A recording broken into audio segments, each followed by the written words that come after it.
তো নমস্কার, আমি মিঠু সর্দার। এখন প্রায় 2:30 বাজছে রাত।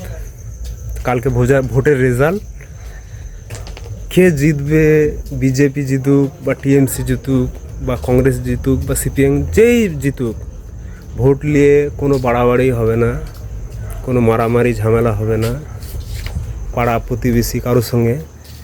দিন শেষে আমরা সবাই ধরলো এক, পাড়া প্রতিবেশী সবাই মিলে এক, যে ওই পক্ষ টিএমসি বা ওই পক্ষ বিজেপি বা ওই পক্ষ কংগ্রেস, এসব নিয়ে কোনো হানাহানি হবে না। ভোটে যাই হোক হার জিত আছে, যেই জিতুক, কেননা কারোর সঙ্গে ঝামেলা করে কোনো লাভ নাই।